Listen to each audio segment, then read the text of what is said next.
all go to the lobby. Let's all go to the lobby to get ourselves a treat. Let's all go to the lobby. Let's all go to the lobby. Let's all go to the lobby to get ourselves a treat. Welcome, ladies and gentlemen, to the Double Feature Podcast, where every week me and David go back and forth, bringing two movies together, trying to find a great way to kill a weekend, a great movie marathon, a great double feature. David, how are you?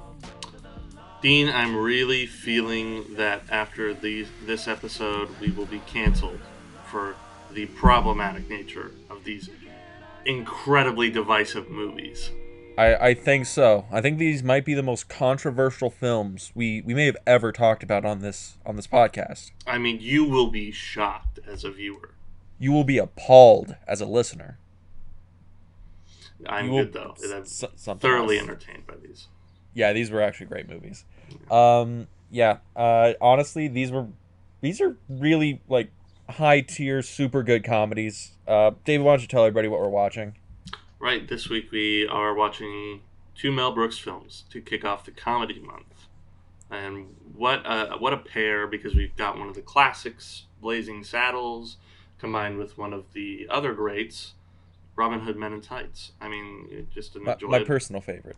Yeah, I mean, frankly, stay out of sci-fi. You do better focusing on the traditional genres. I don't know really why I'm trying to address Mel Brooks by saying that, but, you know. I don't know either. I mean, it's not like we've done a sci-fi Mel Brooks film that we kind of trashed on for 45 minutes. Oh, who knows? Who knows? Yeah, it's, you know. Yeah. Sometimes back in last, like, November, something like that. But besides the point. But yeah, this week, honestly, really good. We're out of war movie month. We're going into comedy month, which is going to be the theme for April. You know, April Fools, funny comedy stuff. And yeah, where do you want to start with these? Because Blazing Saddles is a stone cold classic. Robin Hood, Men in Tights, I think is one of those movies that is, they don't make comedies like that anymore. Honestly, Mel Brooks comedies don't exist anymore, right? Is that just me? No, they don't. And it'll be interesting for us to discuss further Mel Brooks on this podcast. I mean, Spaceballs was a interesting introduction. And I only say introduction because it's kind of in the scope of studying Mel Brooks. But certainly these two movies mark kind of tent poles for different halves of his career. One that's the classic Mel Brooks, and one is like the resurgence of Mel Brooks later on. And I kind of feel like you learn different things out of these movies that you catch in both of them, but are interesting lessons. And as well, I mean, you really learn that Mel Brooks has a thing for casting people that you never thought would be in a Mel Brooks movie. Oh, yeah. It's really interesting, like, because when you look at the scope of Mel Brooks' career, he's only directed 11 films, right? Yeah. And Robin Hood Men in Tights is one of his last two films. It's basically like his last movie, because his actual last directorial film was Dracula, Dead and Loving It, and that was the one that bombed terribly. And though Blazing Saddles isn't his first film, it's in his first three. So we're kind of looking at the beginning of his career and like the end of his career. And these are some interesting... This is an interesting like scope of in terms of comedy, right? Certainly. I mean, on one end you have one that would never play today, but that is, if you get in the right mindset, one of the most hilarious comedies ever made. And then on the opposite end you have something that's much more modern. I mean, frankly, still probably wouldn't play today, but which is interesting to think about, but is totally on the scope, kind of G-rated for a Mel Brooks comedy. I'm not gonna lie. Yeah, like I think that's a thing a lot of people have in mind, that Mel Brooks comedies are really adult, kind of raunchy comedies when you think about it. But honestly, I think Blazing Saddles by far is his raunchiest comedy. Everything else is pretty tamed, right? You can show a lot of these to like kids. Okay, not kids, like 11, 12-year-old like people, Yeah. 13-year-olds, and they're like, this is fine. Yeah, and it's funny you say that because that was my introduction to Mel Brooks. I saw Blazing Saddles for the first time when I was around 11 or 12. A family showed it to me. They couldn't believe I'd never seen it before. But hey, you're the people watching me. Of course you should know I've never seen it before. Exactly. Um, yeah, I don't know. I feel like other than that, pretty much everything, Young Frankenstein's a little raunchy, but it's not bad. Um, the producers might be It's erring a on. well, the whole producers thing is that it deals with like Hitler, and Yeah. that's like the big thing where it's like, but it's really weird because there's a lot of things in Mel Brooks films that don't work, that probably would not play well today. Like the biggest one is Blazing Saddles. Like honestly, pretty much all of them, minus like maybe Spaceballs and like maybe High Anxiety. Those ones, any other one probably wouldn't play anymore. Like somebody would get canceled. Do you think like how many people would get canceled if Blazing Saddles premiered in 2021? Um, it's hard to count on both my hands and feet. Yeah, it's Brooks would probably. I mean, nowadays it's probably just like they'd go to the source and say something about Brooks, and I'm sure at some point there either has been or will be some sort of reckoning in which people, if they haven't already deemed these films problematic, they're going to say they are.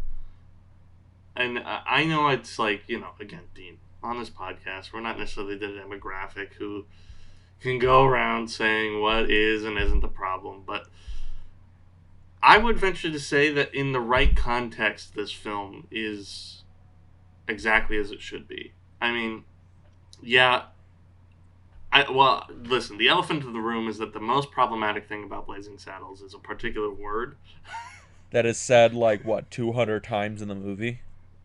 which is interesting to me, and I'm not necessarily knocking it for it. It's certainly jarring by today's standards.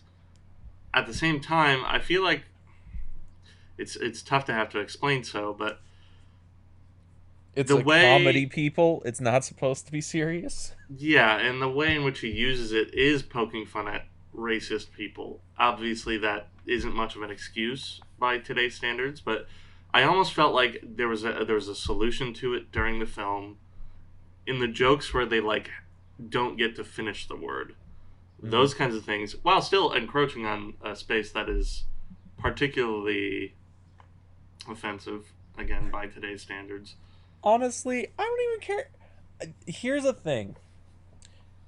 Like Blazing Saddles, it's still probably one of the best comedies ever made. Yeah, it's a hilarious film. Even with all the like the offensive stuff, the offensive works for it. Like if you got a problem with Blazing Saddles, like that is your prerogative, but the movie's very good. It's a very well made film. Because down to brass taxes, it's a film about making fun of this idealized version of the American West that was popular at a time when Mel Brooks watched a lot of those films, in the Yeah. 50s. And, it's trying to deconstruct everything at every joke. And part of that is deconstructing the fact that the West was a horrible, racist, dirty, violent place. Yes. David, these people are salt of the earth. These people are working class. These people travel the West, settle. These are the people that will go on to survive and outlive all of us. David, they're morons. Like, that's a joke in the movie. Basically, it's just like, yeah, no, all these people who live down in the West were fucking morons. They're all racist. It's whatever. It's funny. But that's besides the point. There's a little introduction to Mel Brooks, how offensive the films are or are not. And yeah, but we can talk about these a little bit more in depth as singular films, Mr. David. Mm. But yeah, I watched Blazing Saddles into Robinhood. Is that how you watched them? I went Robinhood into Blazing Saddles. Ooh, I okay. started with the one I didn't know and then ended with the one that I was all too familiar with. So which one do you think works better going first? Um, it's kind of a coin toss here. I think we're already on the Blazing Saddles a little bit, so why don't we get on with that one? All right, let's get on with it. So, Blazing Saddles. Oh, buddy. Mm. David, give people the singular elevator pitch for Blazing Saddles. Give us the log line, as it were. Well, it's the log line here. The black sheriff and a washed-up gunslinger played, Gene Wilder, and then if I can remember correctly, hold on, I have to go back and look. Are you looking up who Von Yeah. Stoop is? Madeline Kahn. No, Bart. I was going to look up. So, Black Sheriff and a washed-up gunslinger played respectively by Cleveland Little as Bart and Gene Wilder as Jim.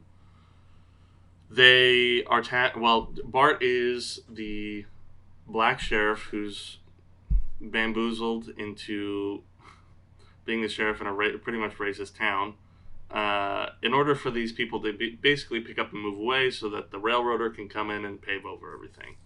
Yeah. Obviously, though, and again, to the film's main point, the black sheriff doesn't necessarily want to give up being a sheriff because it's a pretty good place to be, and this inspires the town to rally around him and fight against the railroader and eventually end by watching his own movie in a movie theater.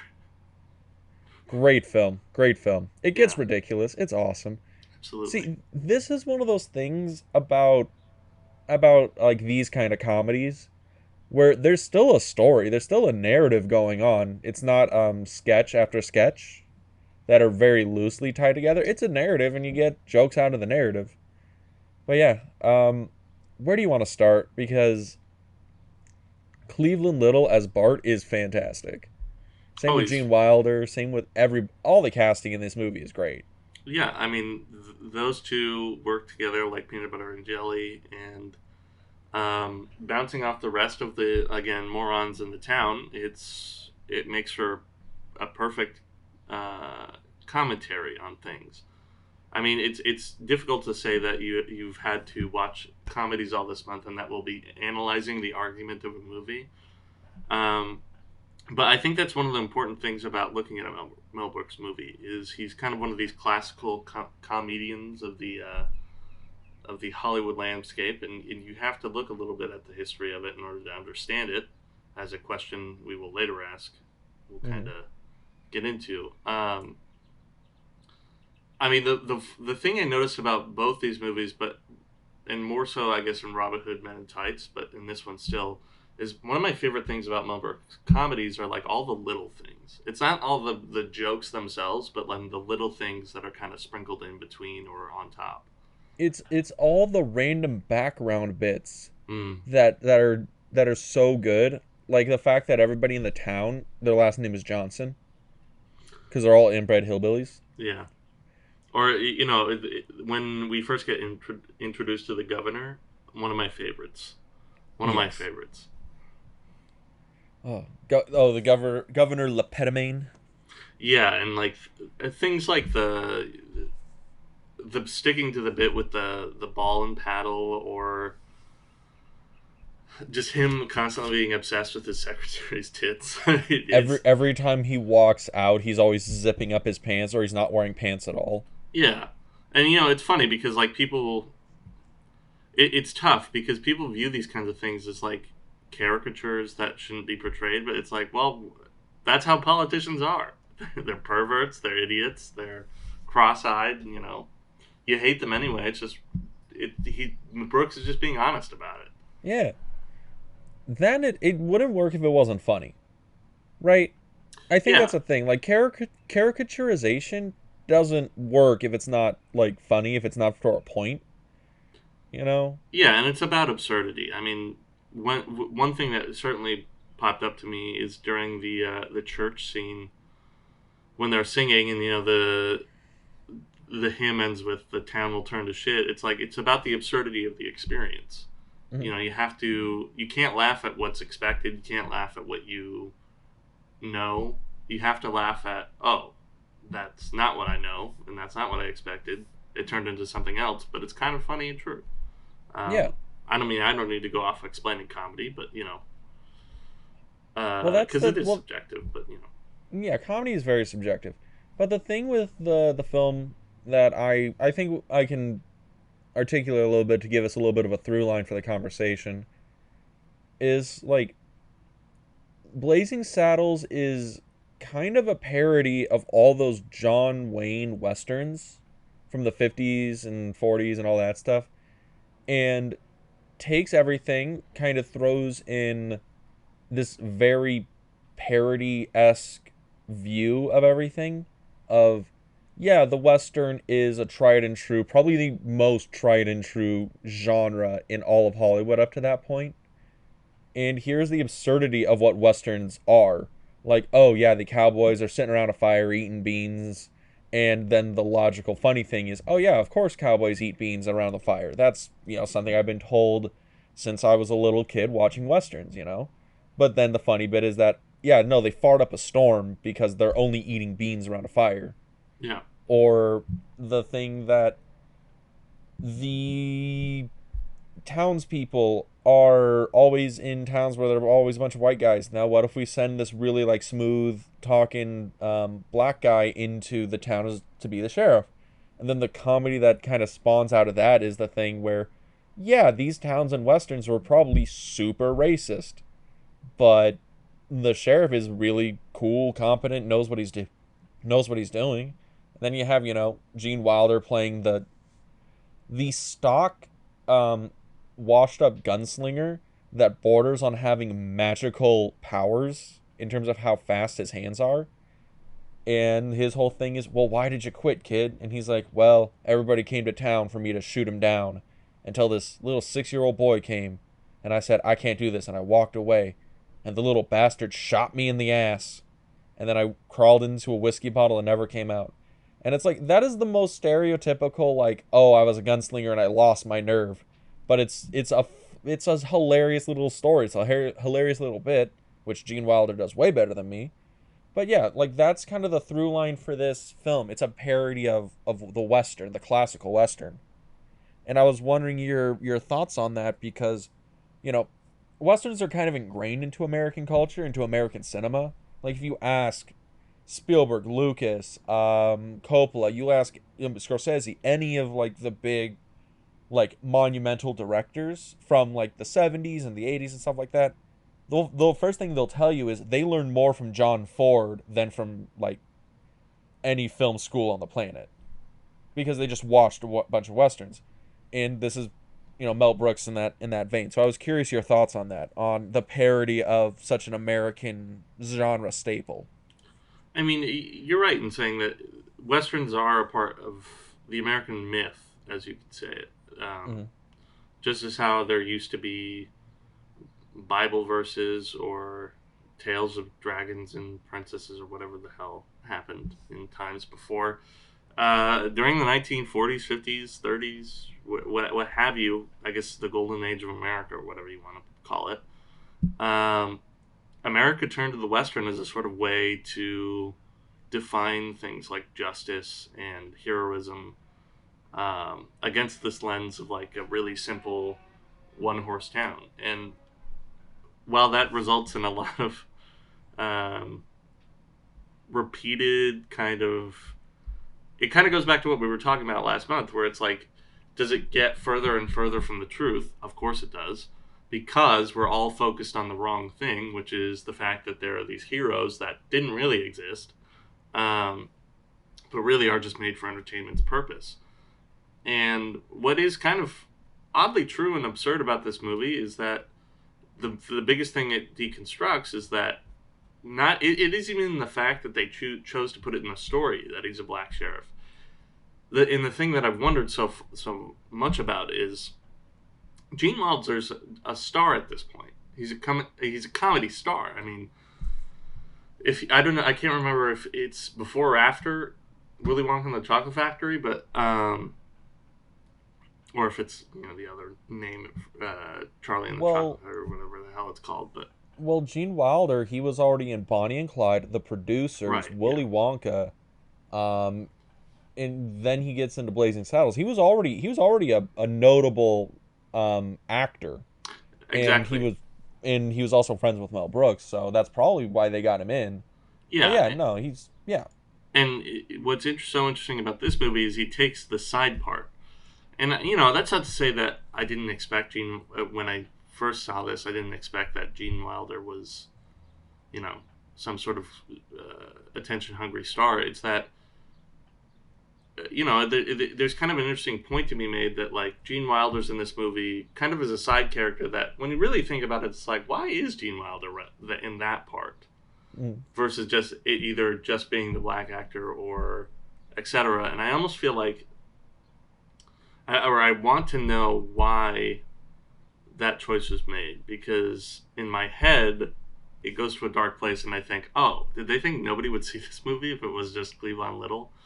And then and it's not to say I'm like expecting the worst out of America necessarily, but you do kind of think about movies that have to put a star in for star power and like, well, what would be the purpose of star power in this movie? You already have it as a Mel Brooks film. I guess that's true when you think about it. Is films like films, especially in the 70s. Well, came out in 74, right? So New Hollywood is out. Because we already have Bonnie and Clyde, we already have Taxi Driver, I believe, already came out, and I believe The Exorcist is already out, and Jaws is around the corner. So we're in the heart of New Hollywood, and I think this is probably the movie that made Mel Brooks' name notable.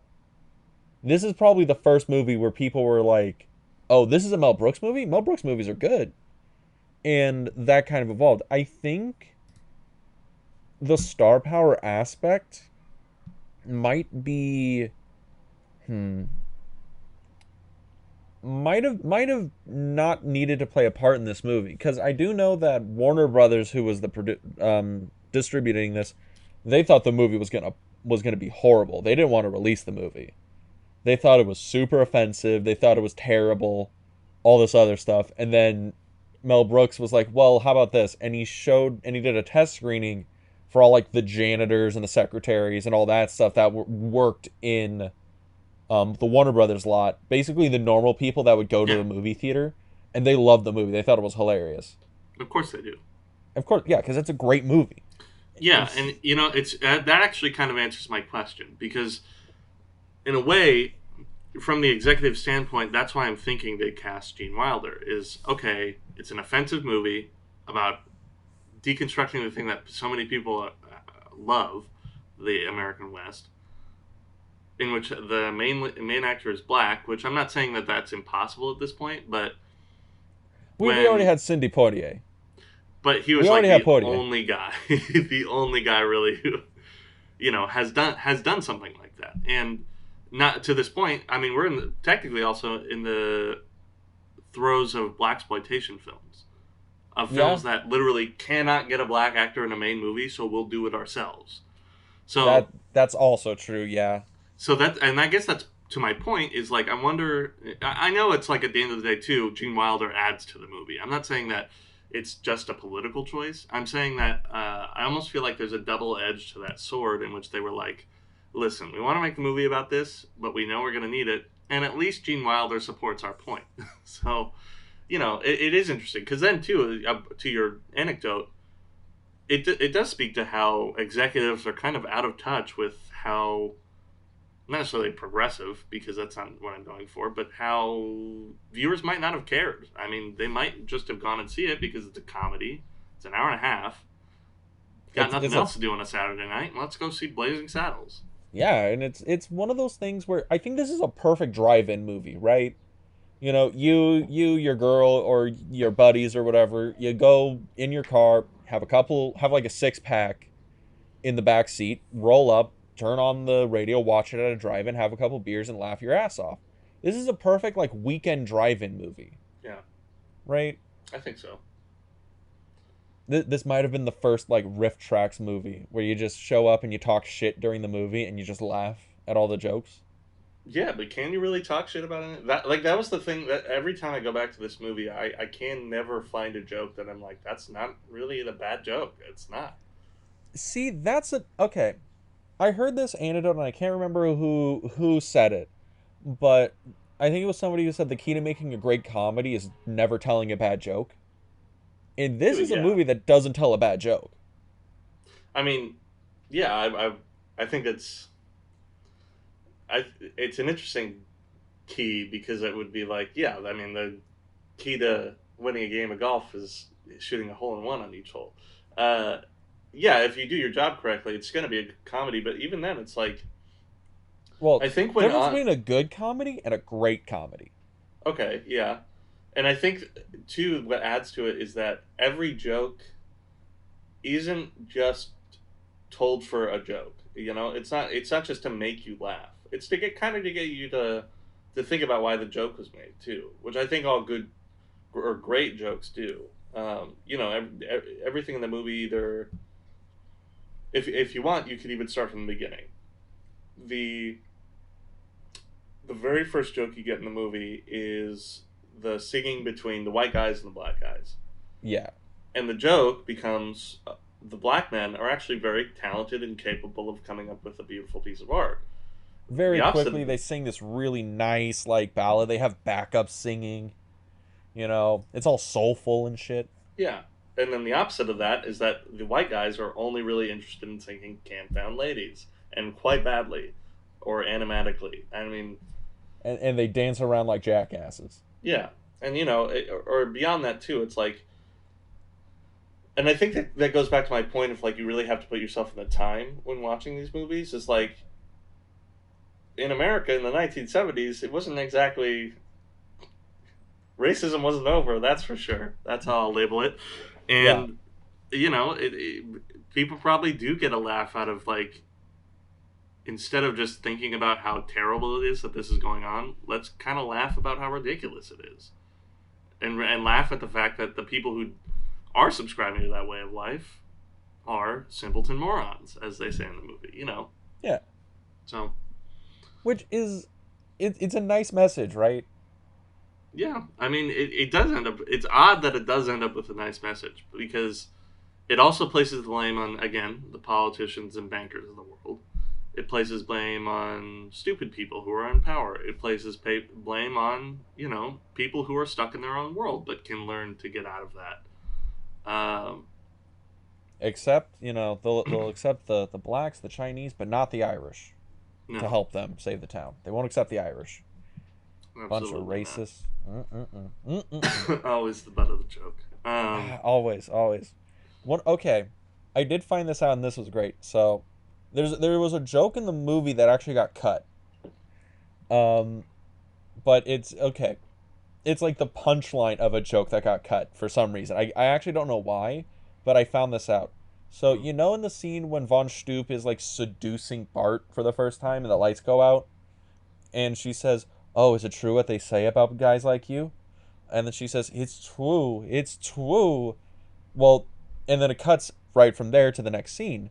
The punchline that was originally in there was Bart saying, "Honey, you're sucking on my arm right there." Right? And I'm just like, that's just a funny punchline, and I don't know why it was cut. I'm like, that would have been great. I like that punchline. Yeah, I can. It is funny. It kind of takes the what it can make a joke also great is when you can take the punchline and like flip it back and forth like that. Mm-hmm.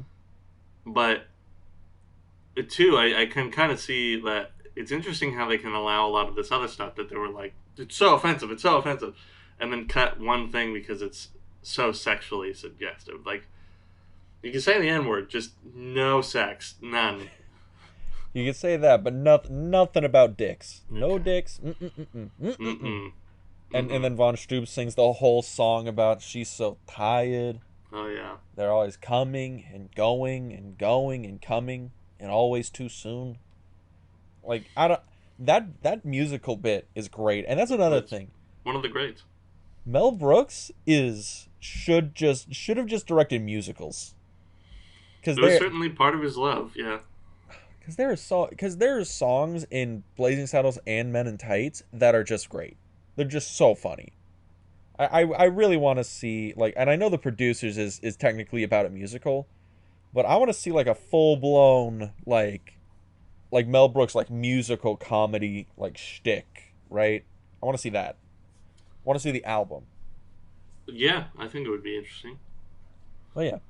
Um, I don't know. I mean, nothing but good things to say about this movie. I love it, and I ended up really loving the next entry on this week's double feature, Robinhood Men in Tights, Yes. starring the wonderful Carrie Elwes. I've never really learned how to say his last name.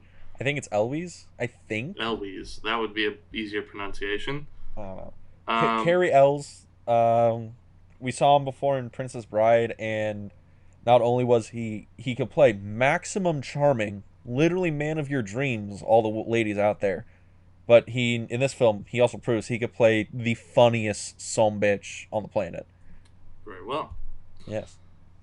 So we will get to Robin Hood Men in Tights right after Right after this.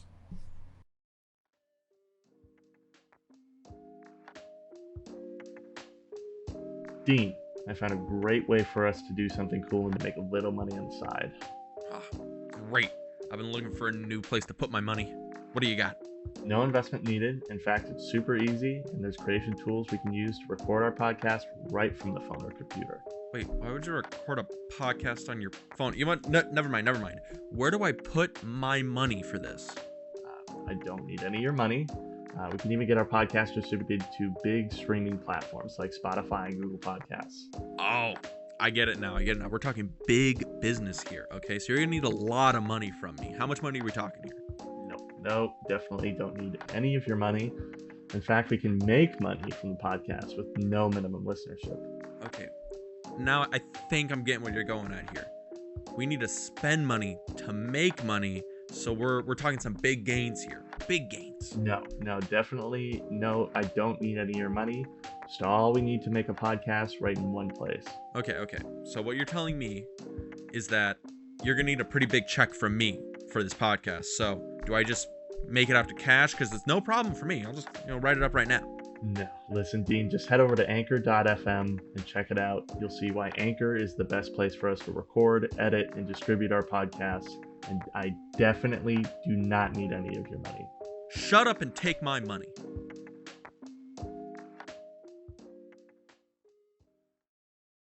Welcome back, ladies and gentlemen, to the second half of our double feature podcast. You went out, got some popcorn, got a drink, took a piss. Now we're here for the second half of this comedy featurette.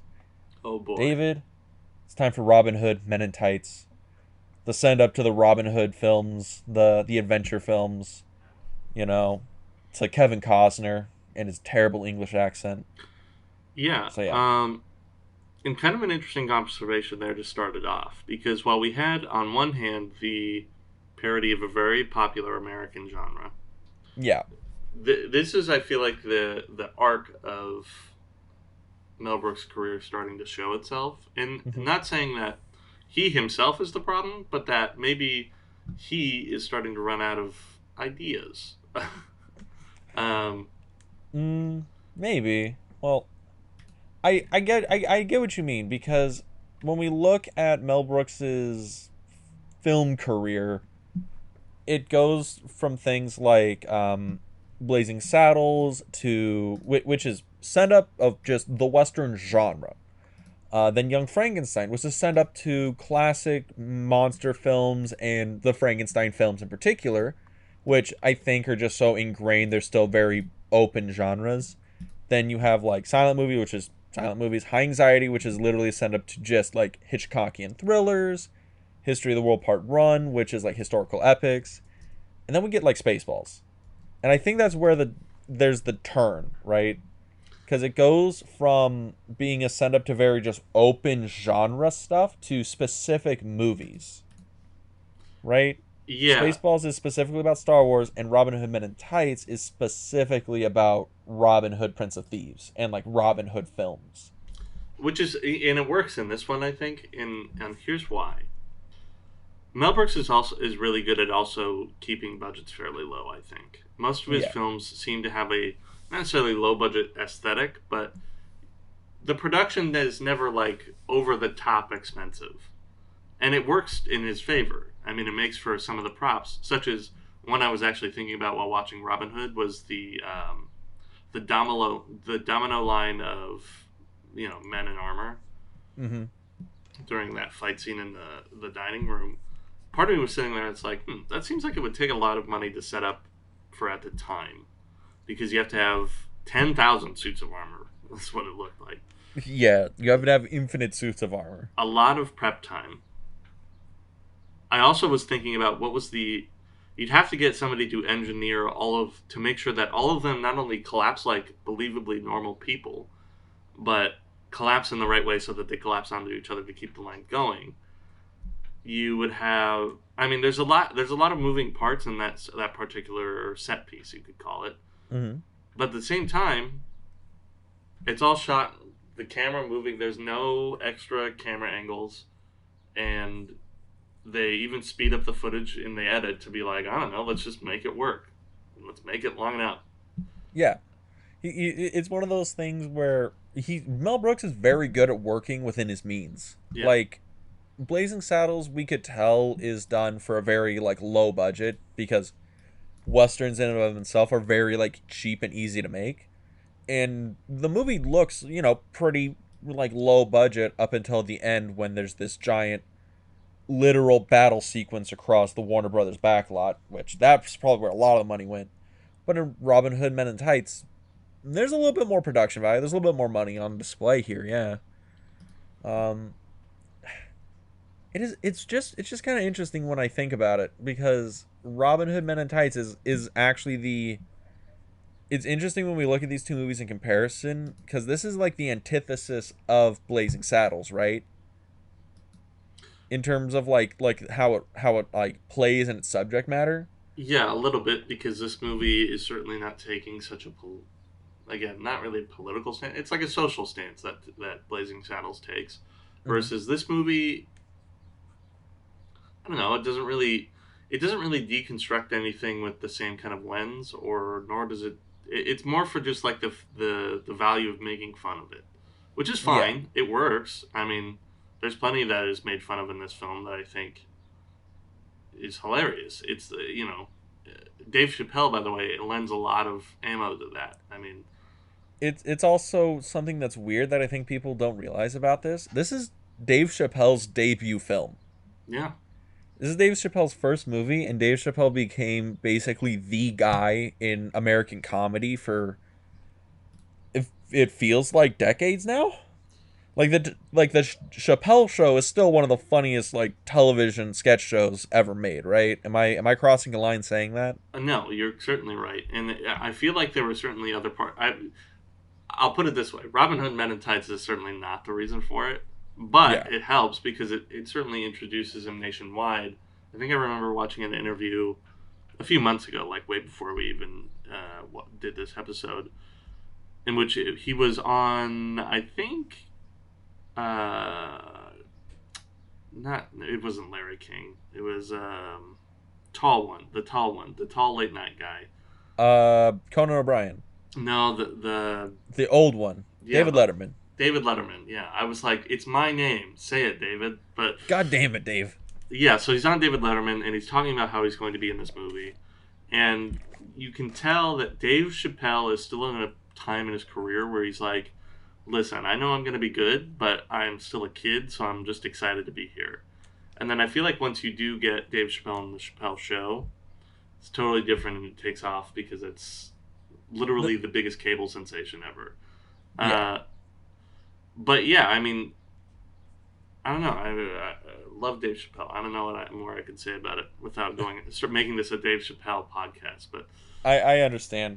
Well, it's really funny because you made a note that, oh, it's so weird that we're seeing like these actors in a Mel Brooks movie, right? And this is a great example of these people aren't in a Mel Brooks movie. Like, we have Patrick Stewart in this. We have, like, Richard Lewis in this from, like, Curb Your Enthusiasm. We have, like, Isaac Hayes is in this movie. Chef, for God's sakes. Like, there's just a bunch of, like, random little, like, people in this movie. Dave Chappelle's in this movie. And we're like, wait, these were in a Mel Brooks movie? Like, I feel Robin Hood Men in Tights is one of the forgotten Mel Brooks films. I mean, you forget the most important casting of them all. Eric Allen Kramer, the dad from Good Luck Charlie. I mean, how could you forget? I've never seen Good Luck Charlie. What the hell is Bob that? from Good Luck Charlie. It's a huge meme. Look it up. The memes, my friend. We're here for Yeah. the memes. Yeah, it is. Because this, him, Dave Chappelle even was somebody I was like, it's interesting that I never would think that he and and Mel Brooks would have crossing paths in comedy. But at the same time, I don't know. I mean, if I'm Dave Chappelle, I'd be like, yeah, I want to be in a fucking Mel Brooks movie. Are you kidding me? He even makes a reference to Blazing Saddles at the end. Yeah. Also, That's part of it. I love Richard Lewis, by the way. That was one of my favorites. bro, could you imagine they remake Blazing Saddles, but they have Dave Chappelle star as Bart? Is that the only way that movie gets made? Maybe. I mean, it is kind of interesting actually. Blazing Saddles certainly seems like the kind of thing that his comedy lines up with. So I could see that. Of course, Bart would be quite old at this point because Dave Chappelle's like 50 years old now. Yeah. I don't know. I mean, I think they could make it work. I don't know if it would ever actually go over with audiences today, but it might because Dave Chappelle's in it. I don't know. Maybe that's one of the ways that you do that is if you were to ask the question is get somebody who co-signs on that style of comedy. But, back to the matter at hand, I think a few things when I think about that point about Mel Brooks being not necessarily on a downward slope, but like you could tell it's starting to go over the edge. His comedy chops like peaked and there's a plateau now. A little bit, because a lot of there are some really funny bits in this, like his obvious, his mandatory cameo being that of a circumcision doctor. Or rabbi on the weekends. Yeah. That's one of my favorites because that's kind of in this Monty Python way, playing with history a little bit, and that's funny. I think there are certain things like Mel Brooks didn't. I think Mel Brooks didn't do well into the '90s because America had taken a different route as far as what they found funny. Like there's a joke in this movie in which Dave Chappelle has those Nike pumps. Yeah. And that's like, it's making fun of 90s culture a little bit with sneaker culture and everything. And I just feel like Mel Brooks in that like kind of, how should I put it? There's like a streetwear culture that emerges in the 90s that takes over America with skating and everything and punk and all these things that doesn't like I shouldn't say old people, but it's like, it's all about youth. And I feel like when he tries to tackle youth at a time when he's aging, there's like it doesn't quite cross. It doesn't quite come together. Yeah, it's one of those things where like in terms of like dated, right? Blazing Saddles doesn't necessarily feel dated, right? No. Yeah, whereas Robinhood Men in Tights, you can see the edges of age on the film. In terms of some of the jokes and some of the things they're getting on, there's a little things that might seem a little weird to modern audiences. And I think that's one of the things. It's kind of like, I call it the scary movie syndrome, right? You know the scary movie franchise, right? Scary movie, date movie, all those kind of films. Yeah. Where they're funny if you know all the references they're making, right? Like the first Scary Movie, if you saw like Scream, I Know What You Did Last Summer, Urban Legends, if you saw those movies and then you saw a Scary Movie, and it's, oh, that's funny, they're making fun of these things that are basically in the other theater. But if you watch like Scary Movie like 4 now, which Scary Movie 4 came out like what, fucking 15 years ago, maybe more, like it doesn't work because it's making references to stuff that the audience might not have any idea what they're talking about, and that's the joke. Yeah. They're referencing stuff. It's kind of like the Saturday Night Live thing, where Saturday Night Live comedy changed how comedy kind of functioned a little bit in like the 80s and in like 70s, 80s, 90s, whenever it came out. And started like turning out movies where we got like Ghostbusters, Blues Brothers, things like that. Yeah. where the comedy kind of changed from gag to wit, but Mel Brooks is still very much a gag comedian. It's like, oh, what's the gag? What's the bit? What's the shtick? Yeah. Whereas the new comedies were like, well, here's this witty thing I can say and kind of like jab you in the shoulder about it, which I guess isn't Blues Brothers. Blues Brothers is still a masterpiece. That's besides the point. But you kind of know what I mean, like maybe like modern esque SNL like comedies, right? Where we're just gonna get like Will Ferrell in front of a screen and have him just like improv for like a half hour, like per setup, and then we'll kind of string a movie together. Yeah, actually, that's a good one to think about because I do think your analogy about SNL and like as a parallel, Mel Brooks is correct because Mel Brooks in Blazing Saddles is punching down. You know, he's punching at things that have already happened. The American West, whether the true version of it or the cinematic version of it. But then Robin Hood Men in Tights, while the jokes at work are when he punches at the genre itself and those Yeah, kinds of things. when he punches at the whole like facade of like these kind of movies, these kind of like fantastical adventure movies. Yeah, and then it's like opposite of that. For example, the Nike pumps joke. It's only really there to get younger audiences to get a joke.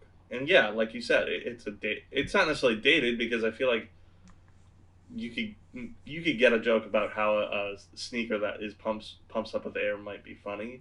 Hmm. But then when you go back to that Will Ferrell thing, it's like the difference between watching Talladega Nights or something like I don't even know what the equivalent would be. Maybe the campaign, something we watched on the podcast. Yeah. Talladega Nights works best because everybody knows what NASCAR is, especially what NASCAR was like in that decade. So and most of the movie is just making fun of that, and then kind of taking it on this odd like serious journey. It works in its own different way. Whereas the campaign, it's like we outlined in that episode, if I remember correctly, we kind of made it out to be like, well, who really pays attention to their local Senate race? Yeah. And why is that what we're making fun of? The biggest thing with the campaign was, like I was saying, the campaign felt like we're gonna get these comedians and we'll just kind of tell them vaguely what the scene's about and just have them like run with it, just have them kind of improv the scene. Whereas with Mel Brooks, I feel there's a script to these. Like no one's coming up with jokes on the Right, spot. yeah. They're in the script. They're like structured jokes. They're meant to be, comedically written down. Whereas like comedies closer to the day feel more just we're just gonna kind of wing it and then fix it in editing, right? Am I off base with that? Am I kind of going on a tangent that makes no sense? No, I don't think so. I mean, Mel Brooks movies certainly are scripted because they require so much specificity. I mean, there are still a lot of choreography and set pieces, and the lines are certainly listen. I don't know. I'm not knocking Mel Brooks movies for not being so because they don't need to be this, but they're certainly not going to give you any naturalistic acting. A lot of the Yeah, lines are delivered in a way that are how they're pretty much like they're reading the script to you. yeah. But They're looking at the camera. They're literally just telling a bar room a joke. yeah, but it works, and it because the script's funny. That it's not where we're not looking for any of the actors to come across as genuine. Although I will admit, at times Billy Wilder really does a good job. I mean, You mean Gene Wilder? or Gene Wilder. You know how I am with names. Yes, Um, yes. Point withstanding, if I had I made a point earlier in the episode where I said one of the things I really like about Mel Brooks movies are like all the little things, and this was the movie where I noticed that because the big things in this one weren't really clicking. So not necessarily not clicking because I still find the movie funny. It's just like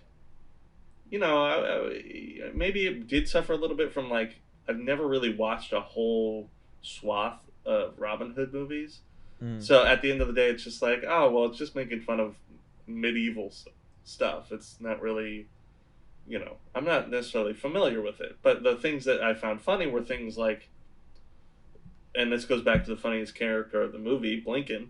Um, Things like when Blinken, just being blind, everybody gets that, does things like fights a pole and at the end of it carves something out of wood, or when he charges into battle, has to be holding onto the back of somebody and is dragged around that way. It's like little things like that are funny, I think, because they just have one rule and they surprise you. It's the thing where we're gonna give this character a trait, and we're just gonna go with that trait is funny for the movie. One of the bits that I love about Blinken is when he's on watch and Loxley comes in, Robinhood, and he's like, Blinken, what are you doing? And he's like, guessing, sir. I'm guessing there's no one around because he's blind, so he has no idea if there's anyone around. Then he falls out of the tree and he's like, I can see. Oh my god, I can see. And he runs into a tree and he's like, wait, never mind. And he's back to being blind. He's wandering around. You get a lot of comedy from that. Yeah. Or that Dave Chappelle's character's name is Achu, and everybody's like, bless you. He's Yeah. like, no, fool, that's my name. His dad's name is A Sneeze. Which is so funny because that's such a G-rated joke, but again, because it's like on the subject of, I don't even know if you would say essentially race, but I don't know. I feel like now even that nowadays wouldn't really play, which is odd to think about because it's a sneeze joke. But you Wait, you don't think Achu and A Sneeze would work?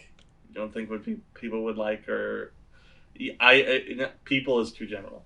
You don't think a certain group of people, and I'm not saying who they are because I don't know who they are, but they're out there somewhere, would be offended by the fact that you're making fun of whatever nation these peoples are from's names. Okay, I can get that one. Yeah. Yeah. And I'm not trying to say that as if there's like like everybody knows that cancer culture is a thing, and I'm not trying to say that always or is always not right or wrong. It's the fact of the matter is it's so odd to think about when the root of the joke is a sneeze, not the name, but a sneeze. Even I have to make the distinction, and that's why the joke is funny. It's just so weird to think about. But I mean, I don't know. I don't know. Maybe I've often wondered if that's the reason that comedies have been kind of on the. On the downtrend. But I can't necessarily say that because then we had certain things like last year with Palm Springs, and that was really Yeah. funny. It's really interesting. It's really interesting when you think about it. Where even in this movie, there's things that look. I guess we don't really want to get into a conversation about cancel culture. I'll ask you one question, then we'll get off the subject because yeah. Yeah, But it is interesting that there are things even in Robin Hood Men in Tights, which you could argue is probably the most like G-ish rated Mel Brooks movie. I mean, it's not G-rated, but the most like user-friendly Mel Brooks movie, and there's still stuff in here that could get you canceled. yeah. Is I that mean, is that accurate? yeah, in somebody's mind, I'm sure, and Or the because thing the where opposite thing too that I always think about is like whatever canceling is, because I can't define it to you. I'm not a user of Twitter or anything. yeah. Only exists on social media websites. It doesn't. It only really came once the social media was a thing, and then because now how everything is, if you don't exist on those websites, it's not really real. You get it's kind of just the difference between you don't hear from somebody and you hear from somebody. I don't know. Mhm. It's weird because it's like it feels I'm 24 years old and I feel like I'm an old man yelling at a cloud, but or at this point in history, old man yelling at the cloud. But uh, I don't know. But I think that's the point why we touched on Mel Brooks movies as the first one because it's kind of comedy is subjective and it's certainly going through a time where it's changing for a lot of people in a lot of different ways. Mhm. And maybe this is a good place to start because up until probably 10 years ago, Mel Brooks was the comedy guy. When you He, think comedy, you think Mel Brooks. yeah, and that's the thing. Mel Brooks hadn't made a movie since like '95. Yeah. and he's still like, yeah, no, like, oh, who do you think is one of the funniest like people in Hollywood? Probably Mel Brooks. You're like, okay, why? And you're just like, well, like like half of the films he's made are basically comedic masterpieces. At least half of them, right? Yeah. I don't know. I mean, it's weird because this is taking on some sort of like, Weird cultural analysis. but at the same time, what we can say, to bring it back to a positive note, maybe before we wrap up, is that these films are in a way funny, and when you put yourself in the right mindset, they're undeniably funny. Like they were funny, and that's why they worked, and that's why they were hits. So it's not like you can just say they're not funny now, or if you were going to say they're not funny, it might be just because some of the jokes got outdated. And not necessarily outdated in a cultural way, but outdated as in you just don't get the reference. And there brings us to our pretentious minute. See, this is something that spawned out of our war movie month, because I had a genuine question to ask. But now it's the segment. So Yeah. pretentious minute, get your pretentious hats on. So I'm gonna ask you just this kind of broad like question about the movies or about the genre, and I kind of wanted to know your opinion. Why are these funny? Like what makes these funny, kind of thing? Because comedy is subjective, but is there any way we can analyze what these movies are doing and why they work and why they're funny? Like what is the joke? Yeah, I mean, I guess it kind of goes back to what we've been talking about most of the podcast. And Blazing Saddles is the Mel Brooks' career defined by making fun of American film genres. Fine, that's parody. A lot of parody in American film just ends up going back to making fun of the genre. But then, what makes one funnier over the other, or maybe what makes one more popular over the other, or more culturally significant, is the fact that one makes fun of something that a lot of people have on their mind, whereas the other makes fun of something that nobody really was thinking about. But in the end, it's still funny because when you think about it, it's like, oh yeah, Robinhood films are absurd. I get. Is it So like a specificity thing? Like when the joke is too specific, it can become less funny, or if it's too broad, or if it's more broad, it's more funny I would say in terms if of the it's more subject. broad, it's less funny because it's one of those things where it's like you can't please everybody. So it's like when you try to swing the bat too wide, you're gonna miss. If you don't click into somebody, nobody's gonna laugh. It goes back to like the. I'll continue comparing the two. Blazing Saddles, it's funny to black audiences. Why? Because the film is openly making fun of what they're all thinking about. The fact that racist white people are idiots, and we've been suffering it for years. So why do we have to continue to keep suffering it if all the matter is that they're simpletons? But and then the other hand is Robin Hood Men in Tights. It's like a wide joke in that has to do with something like maybe the domino thing, which is technically a joke. The men in armor domino thing. Yeah, it's like it's clever. I wouldn't define it as like it didn't make me laugh at the moment. It would make somebody laugh, but that person has a pretty protected sense of humor, I would say. Versus some of the jokes in the movie you laugh at because you like raunchier things, you like more adult things, you like things that kind of even poke fun at the absurdity. Like, by the way, one of my favorites, the crossing the river scene when Dave Chappelle comes over. It's like it's just a fucking stream. Let's just cross. I'm on And the it's West about- Bank. I'm on the East Bank. This isn't an issue. Yeah, it's about the principle of the thing, and that's funny. An example of maybe on the opposite end is of a joke that gets too specific. Is during the arrow shooting contest. There's a joke made about a specific chant that Atlanta Braves fans do called the chop. Yes. People who aren't really into sports or baseball might not even know that exists, so they're not going to get the joke. But it will make. I'd rather you go specific and make Atlanta Braves fans laugh, or sports fans who know that joke laugh, than be too general and make a movie that just ends up not really being that funny. It's the thing where the thing that makes something funny is how close you're walking that line between broad and specific. If it's too specific, you're gonna lose a lot of your audience. But if it's too broad, no one's gonna laugh. Yeah, I mean, go watch Boss Baby or something that DreamWorks has drilled out over the years. That's literally geared towards just making any kid laugh at colors, and then the parents.